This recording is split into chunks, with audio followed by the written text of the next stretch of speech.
Bueno, vamos a continuar con el tema de pavimento flexible. Ya habíamos visto en qué consistían las variables de entrada, pero vamos a hacer un pequeño repaso también para que quede claro. Como habíamos visto en la anterior clase, las funciones de la capa asfáltica, más que todo es una función de protección, ¿no? del paquete estructural. Muy poco aporta a la capacidad resistente de esa estructura. Muy poco, pero aunque sea poco, digamos, hay una pequeña participación, ¿no? En la parte estructural, pero es muy despreciable en función de la capa base y de la subbase. Sí tiene una función o una posición funcional. ¿Por qué? Porque dependiendo de la regularidad o el terminado que le hagamos, va a tener un mayor o menor confort, que también se evalúa este tipo de irregularidad, se evalúa con un instrumento o un equipo que se llama el Merlin, ¿no? Para determinar el grado de flexiones que tiene la carpeta o irregularidades, y también la parte de la rugosidad, ¿no? Entonces, tiene una situación funcional importante que hay que cuidar en una carpeta, ¿no? La parte funcional es muy importante. Y la otra, como le decía, que es la parte de impermeabilizar toda la estructura, que no le entra el agua. Al entrar el agua ya evidentemente causa eh, inestabilidad, ¿no? En la capa base y en la subbase. Entonces, básicamente, esas son las funciones de la carpeta asfáltica. ¿Cuáles son los que inciden de manera estructural en la carpeta? Son la, las movilidades, ¿no? Esa carpeta tiene que estar diseñada como para que soporte el tránsito vehicular, que es un efecto estructural, ¿no? Y existe una serie, fíjense, de irregularidades también que pueden presentarse en ellos, producto del tráfico. Funcional, porque la carpeta tiene que estar bien terminada, su terminado tiene que ser bien uniforme, y si hay irregularidades, también se puede calcular esas irregularidades mediante instrumentos de medición. Generalmente esas irregularidades se miden en metros por kilómetro. ¿Ya? Las irregularidades en un pavimento o en una carpeta asfáltica se mide en metros por kilómetro. Mientras más metros por kilómetro estén irregulares o no tengan un buen terminado, mayor será su observación, digamos, ¿no? Porque la carpeta tiene que estar bien terminada. Ahí tenemos la función de impermeabilización, más que todo es de protección al, al paquete estructural, ¿no? Clasificación de los pavimentos flexibles convencionales de base granular, full depth, que es otro tipo lo vamos a ir viendo más adelante, y pavimento con tratamiento superficial, que también lo vamos a ver, ¿no? Así se clasifican los tipos de pavimento. Método para la determinación del espesor de un pavimento flexible. Hay métodos totalmente empíricos, métodos semi-empíricos, ¿no? Y los métodos racionales. ¿En qué se basan los métodos totalmente empíricos? Generalmente se emplean factores de seguridad muy altos, lo que significa espesores excesivos para la necesidad verdadera de la vida, ¿no? Método semi-empírico basado en ensayos arbitrarios correlacionados con teorías más o menos razonables, método basado en CBR. El que vamos a ver, el ASTO, es semi-empírico, ¿no? El ASTO. Y métodos racionales, que es basado en consideraciones teóricas sobre distribución de esfuerzo y deformación. Estos métodos racionales son los que están entrando en vigencia recién, o sea, con las nuevas investigaciones que se están haciendo y el modo de comportamiento del pavimento flexible se está relacionando con este método, métodos racionales, ¿no? Generalmente en Europa están naciendo estos métodos racionales. Por el momento tenemos semi-empíricos, que son el método ASTO, que es el vigente en Bolivia, ¿De dónde sacamos la variable para determinar nuestro espesor? De este ábaco. Método Ashton, que se lo he pasado anoche. ¿Le llegó anoche, no? ¿El ábaco? ¿Sí o no? Sí, general. Ya, entonces este es el ábaco que utilizamos para determinar la variable de entrada, que es el SN, número estructural. Ya vamos a hacer más adelante un ejercicio para que podamos determinar qué es el SN. Pero a partir de la variable de confiabilidad, desviación estándar, número de SALS y el modo resiliente de cada capa, con esos datos entramos y coeficiente de drenaje por algún lugar de ahí. Entramos y hallamos el SN, ¿no? El SN es el número estructural. Entonces este es el ábaco para hallar el SN y posteriormente con ese SN, que es el número estructural, hallamos los espesores de las capas. Método ASTO es el que vamos a estudiar más a profundidad. Después le voy a dar algunos diseños así rápido con otros métodos, pero el ASTO hay que estudiarlo a profundidad porque es el método oficial aquí en Bolivia. Entonces, ¿dónde nace el método ASTO? Inicialmente se lo llamó ASHO, ¿no? En Estados Unidos, en Illinois, se hizo, fíjense, pistas de experimentales, pistas grandísimas experimentales, donde por ahí se hizo circular una serie de tráfico de equipo pesado, mediano, liviano, y se los ve clasificando en las tablas que hemos tenido la oportunidad de utilizar, ¿no? La conversión de eje a eje equivalente, ¿no? Entonces, estas son las pistas experimentales que se hizo en Estados Unidos para llegar a elaborar el método ASHTO. Son pistas experimentales donde se hicieron circular miles de movilidades hasta determinar que la relación de ejes se la hacía a un solo tipo de eje llamado 80 kilonewton, ¿no? Que ustedes conocen ya como la relación de ese eje. Todo peso por eje se lo relaciona a ese eje. ¿Mediante qué? Mediante los factores de conversión LEF, ¿no? Se lo lleva a eje de 80 kilonewton. Entonces, aquí se hizo esos experimentos, por eso es semi-empírico. Se hizo la parte experimental y después la parte científica, la deducción de las fórmulas. Por eso se llama semi-empírico. Y se llegó a determinar que una de las variables de entrada tendría que ser la confiabilidad. Ya hemos visto este tema de confiabilidad, que para zonas urbanas y autopistas y carreteras importantes, la confiabilidad varía de 85 a 99.9. Zonas urbanas. Interurbanas o rurales, en autopistas y carreteras, la confiabilidad varía entre los valores de 80 a 99.9. Para arterias principales, la confiabilidad en zona urbana varía de 80 a 99.9 y en zona interurbana entre 75 y 95. Y así están para los otros tipos de vías, como las colectoras y las locales. Estas locales son los pavimentos de la ciudad.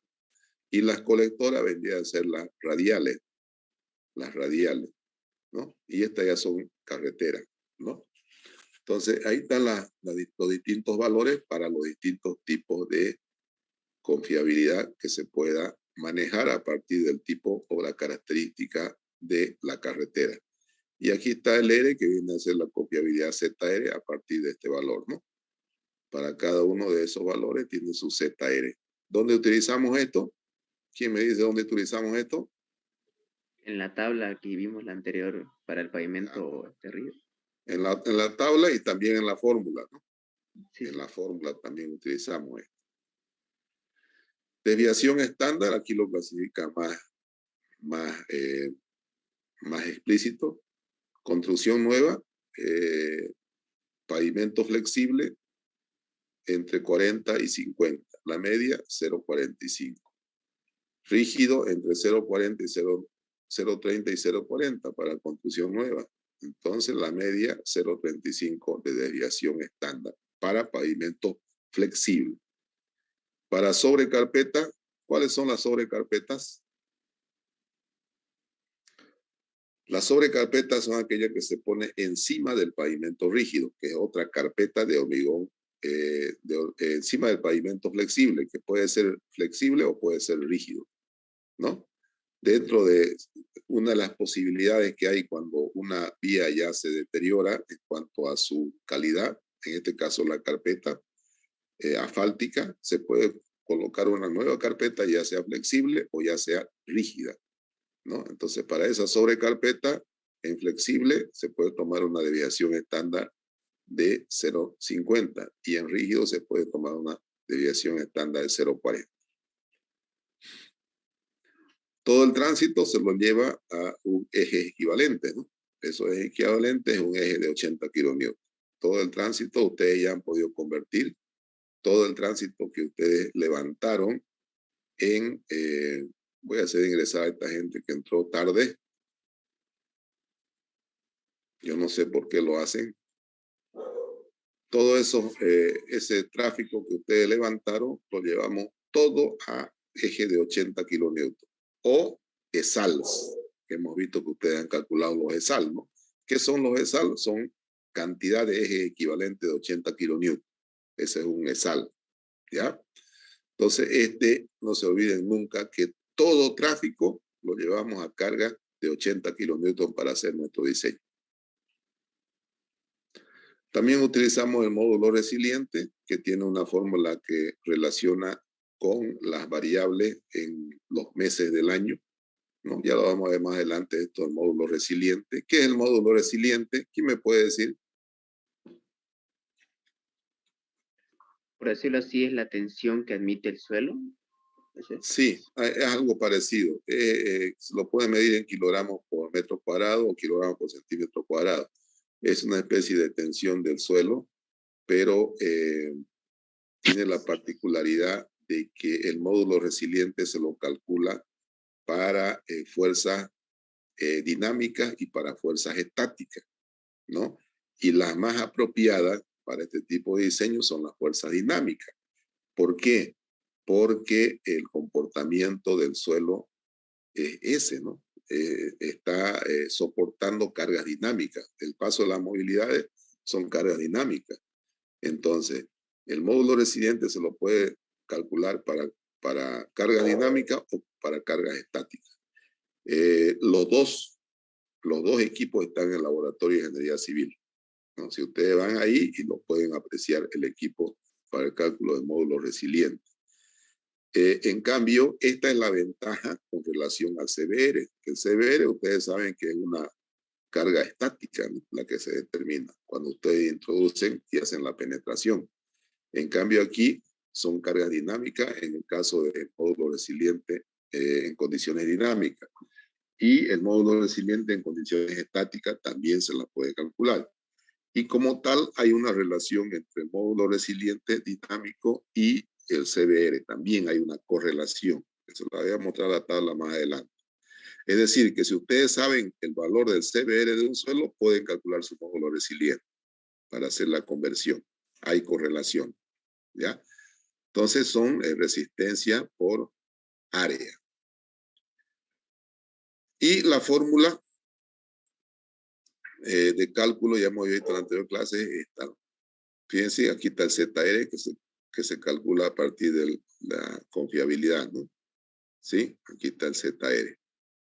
Desviación estándar, el SN, el pérdida de serviciabilidad, lo mismo que en pavimento rígido. El número estructural, aquí aparece el SN1, que es el mismo, módulo resiliente, y fíjense, esas son las variables, ¿no? Entonces, ustedes también aquí, ¿qué hacen? Por iteración, como ya saben el valor del tráfico convertido a ESALs, y saben todas estas variables, ¿cuál es su incógnita? SN. Entonces van a hacer el proceso de iteración igual que hicieron en el cálculo de pavimento rígido, y a partir de ahí pueden hallar el SN cuando este miembro sea mayor a este de acá. Y ahí ya calculan cuánto es ese SN. No sé si se entiende. Sí, se entiende. Ya, Vuelvo a reiterar, el mismo proceso de iteración que hicieron ustedes en el cálculo de pavimento rígido, lo hacen en pavimento flexible. Nada más que aquí ya hallamos el SN, que es el que nos interesa. ¿Qué viene a ser doble 18? Ya lo conocen. Cada una de estas variables ya lo conocen ustedes. Pero ¿en qué unidades debe tener? ¿No? Módulo resiliente debe venir en PSI. PSI hay una relación con kilogramos por centímetro cuadrado, ¿no? Bueno, a partir de este SN que calculamos, ya nos venimos a esta ecuación general. El número estructural que proporciona la estructura de pavimento está dada por la siguiente ecuación. Este SN viene a ser el número estructural de la subrasante. ¿Ya? No se vayan a confundir. Este SN viene a ser el número estructural de la subrasante. También hay SN de la subbase. También hay SN de la capa base. Pero este que tenemos aquí es de la subrasante. Es igual a A1 por H1, más A2 por M2 por H2, más A3 por M3 por H3. ¿A qué se refiere esta fórmula? Dice que el número estructural del pavimento va a ser igual a A1, A2 y A3 vienen a ser los coeficientes estructurales de capa. ¿En función de qué viene esto? Del módulo resiliente. En función del módulo resiliente o del CBR, nosotros calculamos estos A1, A2 y A3. Se llaman coeficientes estructurales de capa. Vuelvo a reiterar, ¿cómo se lo halla? A partir de los valores que tengamos de módulo resiliente o de CBR. H1, ¿qué viene a ser H1, H2, H3? Espesor de la capa asfáltica, de la base y de la subbase, en pulgadas. Entonces, H1 viene a ser el espesor de la carpeta, H2 viene a ser el espesor de la capa base y H3 viene a ser el espesor de la subbase. ¿Qué viene a ser M2 y M3? Coeficientes de drenaje de la base y de la subbase. ¿Por qué este término no tiene M1? Porque no es un suelo, ¿no? A diferencia de los otros. Así No es. es un Además, material granular, es un material asfáltico. así es, el material asfáltico es impermeable, ¿no? No tiene coeficiente de drenaje, ¿no? Por eso que aquí no lleva el M, porque el material asfáltico no tiene porosidad para que haya un coeficiente de drenaje, es impermeable, ¿no? Entonces, esta es la fórmula que nos permite hacer el cálculo de un pavimento flexible, y lo vamos a hacer más adelante. ¿Cuál es la incógnita principal? Hallar ese, ¿no? Y para eso no lo vamos a hacer el ejemplo que hay aquí. Aquí hay un ejemplo, pero luego de que hagamos el otro, uno bien didáctico, lo vamos a hacer ese. La próxima clase lo vamos a repasar. ¿Ya? Entonces no se olviden, esta es la fórmula general que nos permite calcular los espesores de un pavimento flexible. Y nos vamos a ir un poquito a la teoría. No teoría, sino que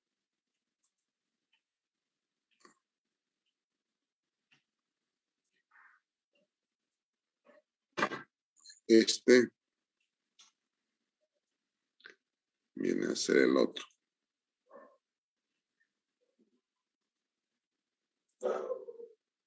Aquí está. Espesores mínimos en función de SN. Fíjense que SN es el dato más importante. Una vez calculamos SN, hacemos este procedimiento. ¿Con qué calculamos este SN? ¿Quién me dice?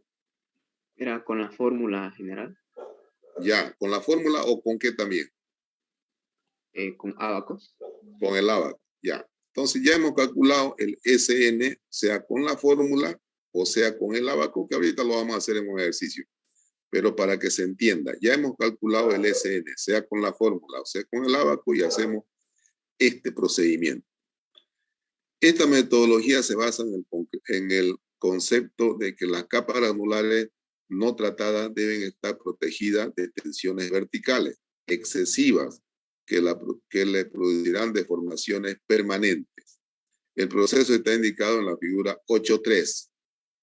¿Cuál es la figura 8.3? Aquí, ¿no? Entonces, fíjense, aquí está la carpeta, ¿no? Aquí está D1 o H1, es lo mismo, el espesor de la carpeta. D1 o H1 es lo mismo. Aquí está D2, el espesor de la capa base. Y está D3, el espesor de la subbase. Se supone que hay un coeficiente estructural en la capa base que resiste todo este peso transmitido por la carpeta asfáltica. Es decir, la movilidad viene por acá y transmite a la carpeta y esa carpeta transmite a la base un determinado esfuerzo y ahí hay un coeficiente estructural que trata de contrarrestar ese esfuerzo, ¿no? SN1 se llama. Luego ese mismo esfuerzo se va transmitiendo conjuntamente la capa base, se va transmitiendo a la subbase y ahí aparece un coeficiente estructural SNO2. Y finalmente todo, desde aquí, desde la carpeta, la capa base y la subbase, transmite un esfuerzo a la subrasante y el esfuerzo de que contrarresta ese esfuerzo va a ser el coeficiente estructural SN3. ¿Está claro hasta ahí, jóvenes, o no? ¿Lo puede volver a repetir, ingeniero, esta parte, por favor? Ya, estos SN son, ya hemos visto, números estructurales. Se asemeja a una reacción a esos efectos que llegan hasta ese nivel. Hasta este nivel de capa base, ¿qué esfuerzo llega? Obviamente todo el esfuerzo del tráfico y el peso de la carpeta. Entonces llega todo ese esfuerzo a este nivel de capa base. Entonces ahí tiene que haber un número estructural o un esfuerzo que contrarreste ese esfuerzo o esa acción. A ese se llama SN1. Este método se llama método de verificación de los coeficientes estructurales de capa. Así se llama. ¿Ya? Entonces simula, este S1 simula una fuerza que va a contrarrestar este esfuerzo que llega hasta este nivel. ¿Está claro hasta ahí o no? Sí, se puede decir, ¿no? Que cada capa le va aportando, va dando su aporte, ¿no? Como reacción. Exactamente. Cada capa le va transmitiendo al nivel siguiente un esfuerzo y ahí tiene que aparecer un número estructural o un esfuerzo resistente. ¿Ya? ¿Está claro? Por eso era ingeniero, ¿no? Que cuando vimos el pavimento rígido era solamente el paño, ¿no? De hormigón el que le daba la fuerza Claro. y Ahí lo aportaba absorbía mucho solamente. aire. Así es, ahí lo absorbía solamente la losa, ya no estudiábamos abajo los esfuerzos, ¿no? Ajá. Porque todo el esfuerzo lo hacía la losa. ¿Está bien? Sí. Ya, y llegamos al nivel de su base, también aparece un número estructural, SN2, y a nivel de su rasante, un número estructural, SN3. El D1 viene a ser este, D1 asterisco, viene a ser un D1 ficticio. El D1 ficticio, si yo despejo de aquí, de la fórmula, fíjense a qué era igual la fórmula, la anterior que teníamos. Ahora vamos a ver.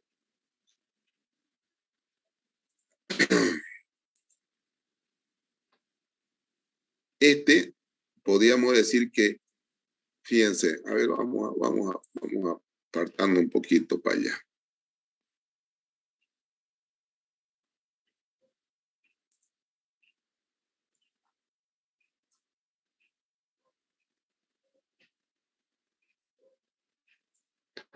Al final, se verifica esto, que el S1 hallado,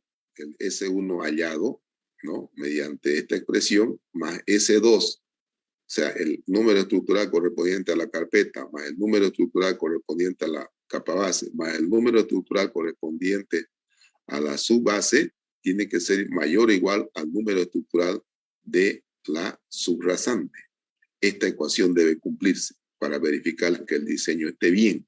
Tiene que cumplirse esta ecuación. Y es lógico, ¿no? Entonces, si miramos nosotros el SN1 asterisco, ¿a qué sería igual? Fíjense. Estamos por acá. Aquí. No, aquí. El S1 asterisco sería igual a este, ¿no? Este sería SN1, este sería SN2 y este sería SN3, ¿no? La suma de estos tres tiene que ser mayor al SN, mayor o igual. ¿Se entiende, no? Sí.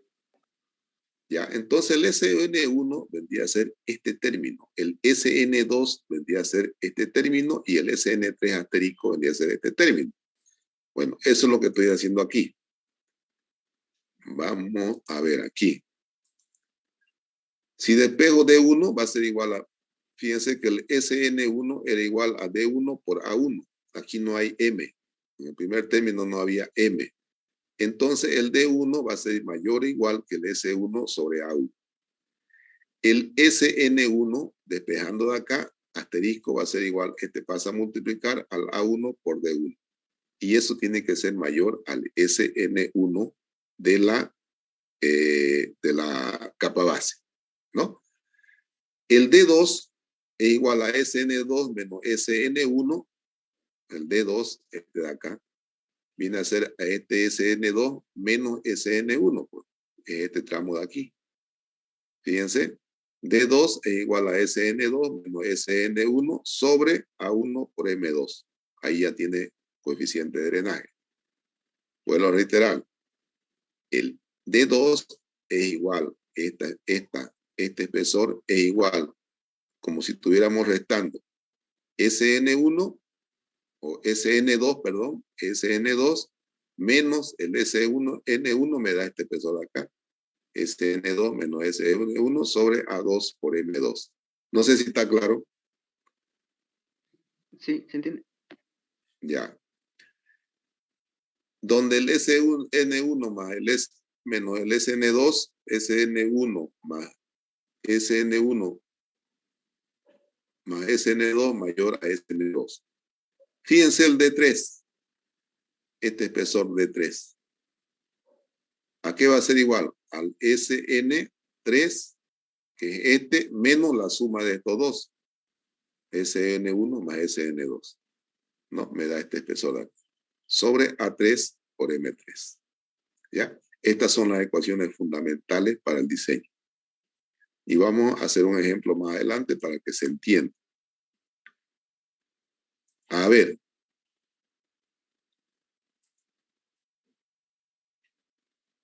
Primero vamos a calcular. ¿Tienen su tablita de esta? Sí. Ya.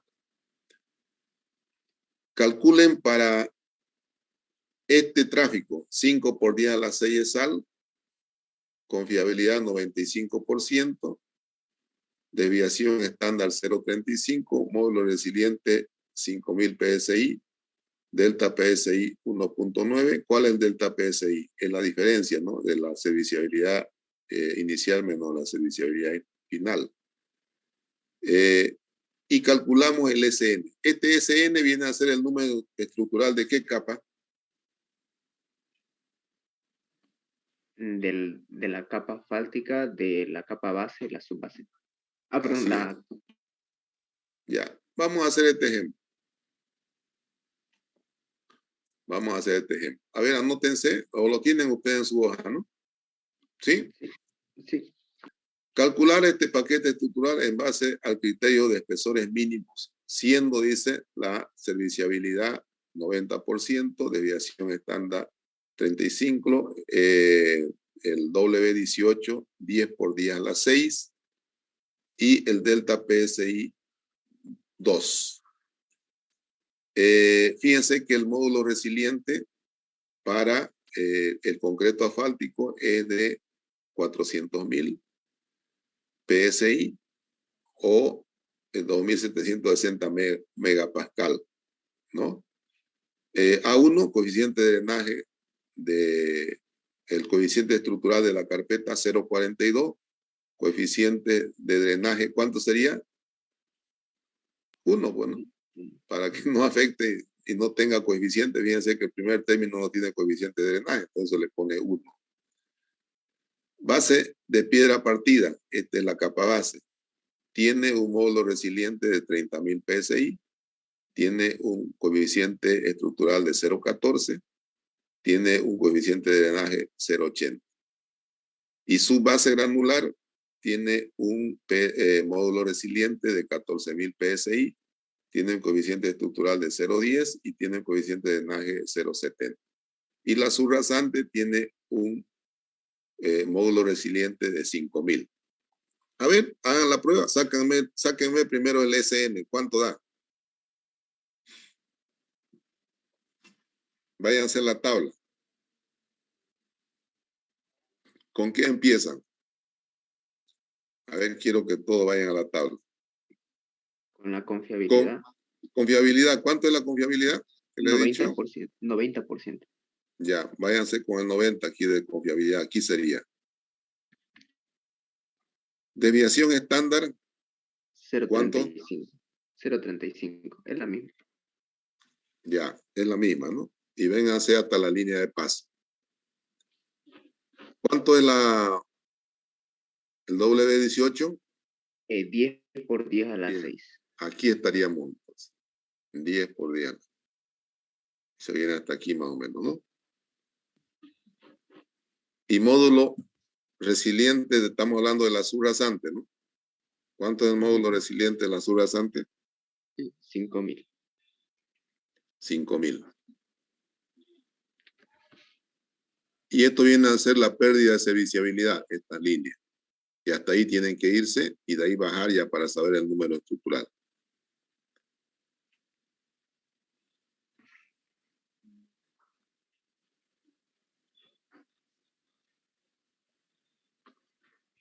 ¿Lo puedo acercar más, ingeniero, por favor? La parte de lo último. ¿Cuál? Ahí. Quería saber cuál línea era la de la pérdida de serviciabilidad de 2. Ya,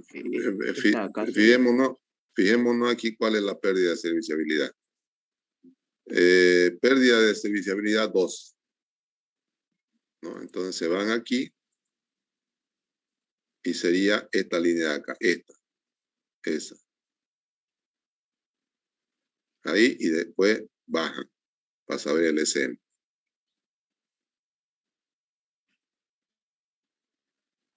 ¿Cuánto le dio? Me dio un poquito más, tirando a 5,5. A 5,5. Ahora vamos a ver aquí cuánto le da. Aquí ya lo sacan directo. A ver. Vamos a ver. 5,5, 5,4. 5,2. Le sale aquí. ¿Puede ser? Sí, está entre 5,5 y 5. Ya, 5,2. Vamos a asumir. Ahí ha sacado el 5,2. Ahora váyanse con el módulo resiliente. Ya no pongan el módulo resiliente de la subrasante. Van a llevar el módulo resiliente de la subbase, que es 14.000, ¿no? Con los mismos datos, ¿no? Aquí vayan a hacer la tabla, ¿no? La confiabilidad 90, desviación estándar, ¿cuánto era? 0,35. Ya, 0,35. W el mismo, 10 por 10 a la 6, creo. Y el módulo ya viene a ser 14.000 para la subbase.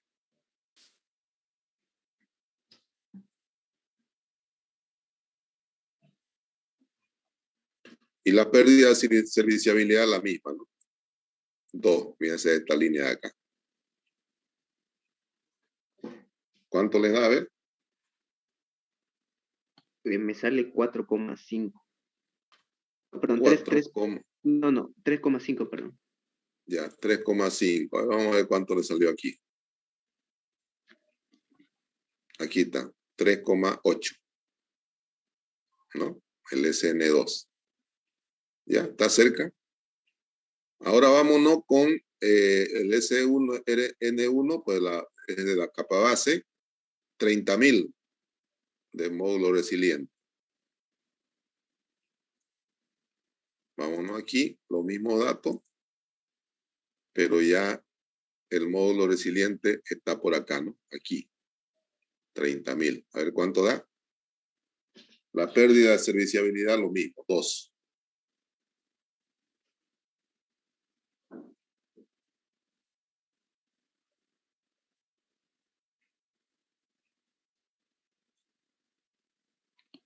Me sale, ingeniero, más o menos 2,8. Ya. A ver, nos vamos a verificar. 2,8. ¿Ya? Entonces está correcto. Están el SN, SN1 y SN2. Bueno, ¿está claro hasta ahí, jóvenes, o no? Sí. ¿Sí? Sí, ingeniero. Ok. Esto es fácil, no es difícil. Nos vamos a la primera fórmula. D1 dice que era igual a SN1 sobre, ¿qué era aquí? A1, ¿no? Ajá, aún. A1. Por aquí está también. ¿A ver? Aquí está. El D1 pasa aquí, S1 sobre A1. Aquí está. ¿No? Entonces, D1, el espesor 1 de la carpeta va a ser igual a SN1 sobre A1. 6.7. Como tiene decimales y más tiende a 7, adoptamos 7 pulgadas de carpeta. ¿No? Y encontramos el nuevo SN1, porque SN1, fíjense que aquí era 2.8 pulgadas, pero aquí, si lo volvemos a recalcular, el SN1 es igual a A1 por D1. Este pasa a multiplicar allá A1 por D1. Entonces me queda igual a 1,042 por D1, que es el asumido o el adoptado, y me da 2.94. Ese es mi nuevo SN1. Estamos corrigiendo. Aquí era 2.8. Aquí le estamos dando mayor SN1 para proteger mi capa. ¿No? 2.94. ¿Está claro hasta ahí o no? Sí, lo redondea, ¿no? El entero superior. Sí, al entero superior. Voy a colocar 6.7 aquí. Es como si se haga una corrección de este SN1. ¿No? ¿Por qué lo estamos haciendo la corrección? Porque aquí nos ha dado un espesor de 6.7 y nosotros estamos adoptando 7. Entonces, por eso corregimos el SN1. ¿Está bien? Sí. Ya, SN1, entonces A1 por D1, por el D1 adoptado. Y ya me da un SN1 de 94. Aquí era igual al D2. Por aquí está. SN2 menos SN1 asterisco dividido entre A2 por M2. ¿No? ¿Cuánto es el SN2? El SN2 es 3.8 menos el SN1 asterisco, el corregido. Aquí ya se pone, no se pone este de acá, se pone el corregido ya. ¿No? Menos SN1 corregido dividido entre A2 que vale 0.14 y M2 coeficiente de drenaje de esa capa que vale 0.80. Entonces tenemos 7.7 pulgadas para el espesor de la capa base. Pero lo corregimos y le decimos 8 vamos a adoptar. Números enteros, 8. Entonces el nuevo SN2 corregido va a ser igual a 2 M2 D2. A2 014, M2 080 y el corregido de 2 ya es 8 pulgadas. Entonces 0,90. ¿No? Ya no va a ser, ¿dónde está?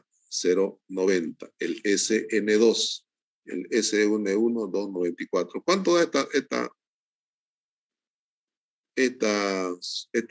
multiplicación? A ver, 0,14 por 0,80 por 8. 0,896. Ya, 0,90. Está bien. Ahora vamos al D3. D3 igual a SN menos SN1 asterisco más SN2 sobre A3 por M3. Entonces D3 va a ser igual al SN, que vale 5.2. Aquí está. Menos el SN1 asterisco, que viene a ser 2.94, más el SN2 asterisco, que viene a ser 0.90.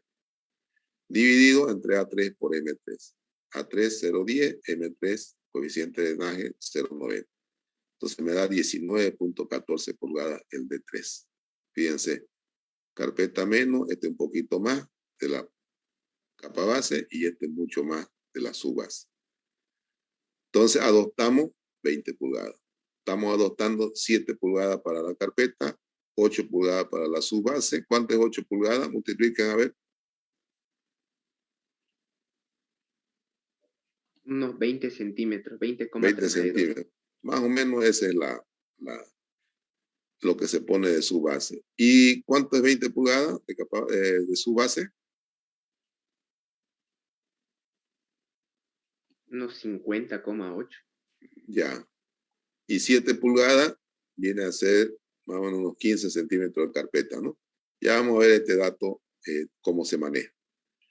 Bueno, entonces tenemos que, si sumamos, fíjense, el SN3 asterisco va a ser igual a 3M3 por el D3 asumido, adoptado.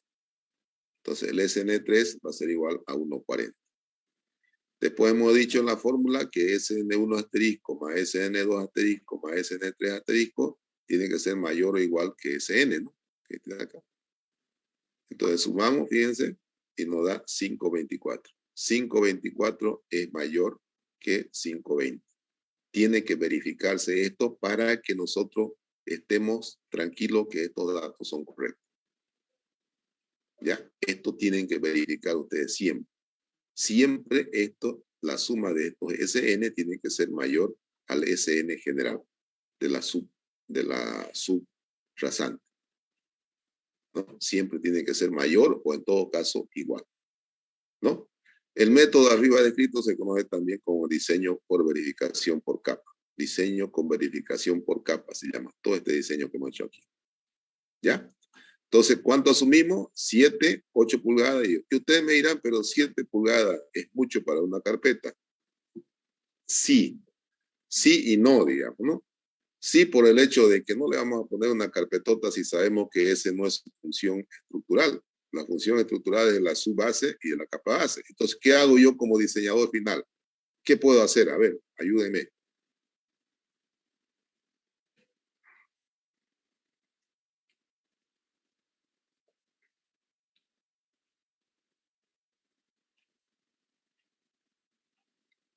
Con 5 pulgadas, eso está por demás. Y eso, 4 pulgadas, ¿no? 4 o 5 pulgadas. Entonces, yo como diseñador digo que esa carpeta no cumple prácticamente una función estructural. ¿Y qué hago entonces? Se la doy ese remanente de altura, se lo doy a la capa base o se la doy a su base, bueno, y le pongo en lugar de 7, le pongo 5, ¿no? ¿Sí o no? Sí. Además que es un material muy caro, ¿no? Entonces yo digo, suficiente con 5 o 4 pulgadas y le aumento ese espesor a la subbase o le aumento a la capa base. Y con eso estamos garantizados, por un lado. Por otro lado, siempre se calcula con 2 métodos, ¿no? Podríamos calcular con este método, ASHTO, sobre todo en este tipo de pavimento flexible. Y podemos calcular con un DNR, digamos, o podemos calcular la PCA, o podemos calcular con un método mexicano, ¿no? Y ahí nos va a salir, por decir, la carpeta 5 pulgadas. Digo yo, bueno, entre los dos, bueno, el más racional es el 5, 2 por 5. Siempre es bueno calcular con 2 métodos. ¿Está bien? Sí. Ya, entonces, esa es la manera de calcular un pavimento flexible, jóvenes. Ya, esa es la manera. Así que practiquen y bueno, es la manera de cómo llegar a comprender bien esto, ¿no? Este método se llama, aquí como le dice, diseño con verificación por capas. Ya vamos a ver otros métodos, ¿ya? Pero este es el principal, este es el que hacemos en Bolivia. Así que ahí se lo presento, ahí hemos hecho uno a detalle y con la verificación final, que esto no debe faltar. Esta verificación tienen que hacerla ustedes al final. ¿Se ha entendido? Sí. Sí, ingeniero. Ok, jóvenes, eso sería por hoy día y ya está, se les pasé yo las hojas a ustedes para que la tengan, además ya tienen este ejercicio, se lo voy a pasar este material también a Classroom y ahí lo van a tener para ir repasando, ¿ya? Listo. Ok, jóvenes, ha sido un placer para mí. Hasta luego. Bendiciones para todos, ¿ya? Hasta luego, ingeniero. Hasta luego.